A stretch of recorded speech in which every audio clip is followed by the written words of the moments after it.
Добро пожаловать в мой канал. L'abandon du projet d'aéroport ne les a pas mis à l'abri. À partir du 1er avril, l'État peut demander à ses zadistes cultivateurs qui occupent illégalement des terrains, de quitter les lieux du jour au lendemain. France Info s'est rendu sur place pour les rencontrer. Xavier tend une main à l'extérieur de la caravane. On peut y aller, il ne pleut plus, le temps pour sa compagne Virginie d'enfiler une doudoune, et les voilà. Tous les deux sur le chemin qui mène au jardin, situé une centaine de mètres plus loin. L'eau qui est tombée ces dernières heures sur la ZAD de Notre-Dame-des-Landes, Loire-Atlantique, rend le sol gadoueux, à chaque pas, le même bruit, splotch, splotch, splotch, les plantes aussi. Ont pris cher, fait remarquer le couple de paysans, mardi 27 mars, en passant entre les rangs de romarin, de sauge, de thym et de lamier blanc. Le pire, c'est que Météo France annonce encore de la pluie pour les jours à venir. Le ciel n'est pas la seule menace qui plane, il y a aussi celle de l'expulsion. L'abandon du projet d'aéroport annoncé à la mi-janvier par le Premier ministre ne les a pas mis à l'abri. Édouard Philippe, qui a bien l'intention de ne pas laisser des zones s'enquister sur des parties du territoire national, s'est engagé à évacuer l'emblématique zone à défendre une fois la trêve hivernale arrivée à échéance. C'est-à-dire le 31 mars, c'est-à-dire maintenant. Du jour au lendemain, l'État peut leur demander de quitter les lieux. Nous mettrons fin à la zone de non-droit qui prospère depuis près de 10 ans sur cette zone. Édouard Philippe. Une conférence de presse. Le plan du chef du gouvernement est clair, les agriculteurs expropriés pourront retrouver leurs terres s'ils le souhaitent, alors que les occupants illégaux de ces terres devront partir d'eux-mêmes d'ici le printemps prochain ou en seront expulsés. Xavier et Virginie, respectivement âgés de 51 et 45 ans, savent qu'ils sont sur la liste, car l'hectare de terre sur lequel le couple de paysans herboristes fabrique ses plantes aromatiques et médicinales appartient à l'État. C'est vrai que nous nous sommes installés ici sans leur autorisation, que nous squattons quelque chose qui n'est pas à nous. Mais avez-vous vu ce que l'on en a fait, lance Xavier, barbe de 3 jours sur le visage. Cette activité nous prend 365 jours par an, été comme hiver, souffle Virginie. À leur arrivée l'an dernier, la parcelle qu'ils occupent au lieu dit du terre traité à l'abandon. Ils l'ont depuis transformé, tu vois ce hangar, il n'existait pas. On l'a construit de nos mains, avec l'aide de copains, sourit, fièrement, Xavier, entre deux gorgées de tisane maison. Le bâtiment de 2 étages, d'une superficie de 120 mètres carrés, doit servir à terme à entreposer et à sécher des plantes.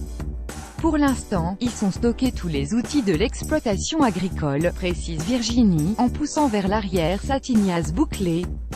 Virginie Philippe et Xavier Richard dans leur caravane, le 28 mars 2018, sur la ZAD de Notre-Dame-des-Landes, Loire-Atlantique.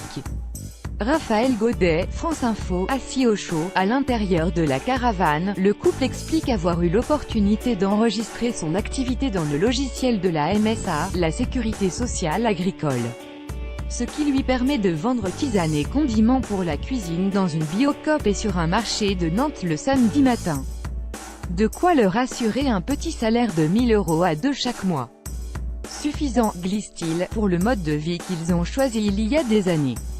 À ce jour, 5 paysans occupants illégaux ont intégré les listings de la MSA, et 2 sont en passe de l'être, affirme Vincent de la Bouglise, le porte-parole de Copain 44, un collectif d'agriculteurs opposés à l'ancien projet d'aéroport.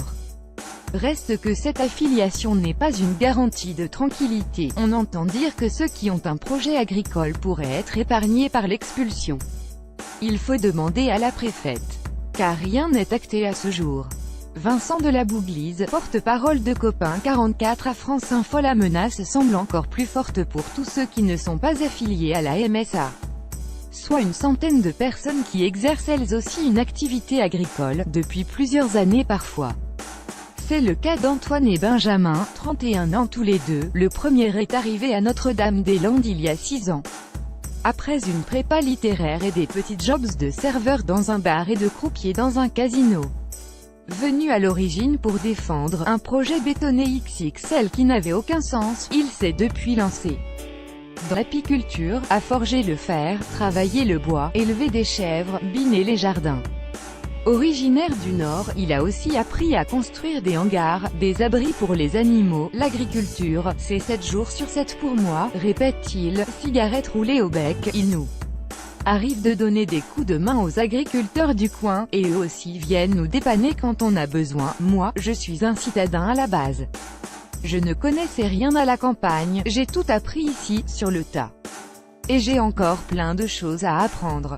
Benjamin à France Info. Antoine, lui, a posé son sac dans le bocage dès 2012, après un diplôme de graphiste qui ne menait à rien. Sur la ZAD, il a pansé les vaches, trait les chèvres, fabriqué du fromage et cueilli les légumes.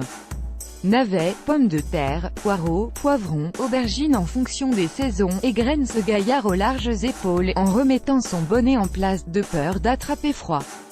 On a investi beaucoup de temps, je bosse entre 1 et 2 jours par semaine dans chaque atelier, s'agace-t-il. On ne peut pas nous traiter d'incapables, ces zadistes paysans n'ont pas envie de partir. On n'a pas lutté contre l'aéroport pour se faire virer maintenant, s'agace Benjamin, emmitouflé dans un long blouson. Lui souhaite une discussion claire avec l'État sur comment on maintient cette zone. Son message est simple. C'est nous qui sommes légitimes, c'est nous qui avons défendu ces terres. Si l'État veut le faire intelligemment avec nous, nous sommes disposés à dialoguer et éviter la violence et la force. Benjamin à France Info. Benjamin et Antoine en pleine construction dans la ZAD de Notre-Dame-des-Landes, Loire-Atlantique, le 28 mars 2018. Raphaël Gaudet, France Info. Pour l'instant, le dialogue a du mal à se mettre en place entre les deux parties. Et les rumeurs d'expulsion traversent la ZAD à la vitesse d'un avion. C'est quelque chose qui plane ici depuis 10 ans, donc on s'y est habitué, sourit Xavier, le pull remonté jusqu'au menton. Virginie assure que ça ne lui ruine pas le moral, et que ça ne elle empêche pas de dormir. Je suis venue ici parce que je savais que j'étais capable d'encaisser ces menaces.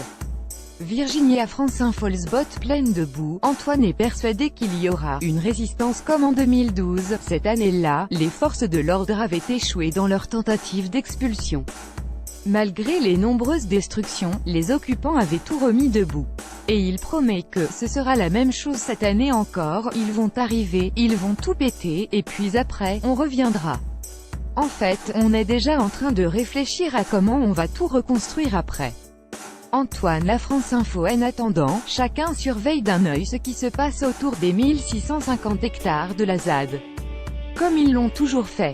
On guette les rondes des camions de CRS, on signale les mouvements de troupes, on s'envoie des SMS, on se prévient dès que l'on apprend que les hôtels aux alentours se remplissent. Ils ont des taupes dans la ZAD, on a aussi des infos à l'extérieur. Un zadisté à France Info. Virginie, Philippe et Xavier. Richard sur le chantier de construction du séchoir, le 28 mars 2018, dans la ZAD de Notre-Dame-des-Landes, Loire-Atlantique. Raphaël Gaudet, France Info. Dans la ZAD, tout le monde continue de travailler, comme si le risque d'expulsion n'existait pas. La traite des vaches a lieu matin et soir, les tracteurs sillonnent les champs. Un signe supplémentaire, en interview, les zadistes emploient le futur, jamais le conditionnel. Aujourd'hui, on produit 120 kg de plantes par an. Avec notre hangar, on va forcément augmenter notre capacité, se réjouit Virginie, qui termine d'enfoncer des pointes sur quelques planches avec un marteau. D'ailleurs, attention où vous marchez, rigole Xavier, vous êtes sur l'une des pistes de décollage de l'aéroport, à lire aussi UG associé Notre-Dame-des-Landes. Environnement politique.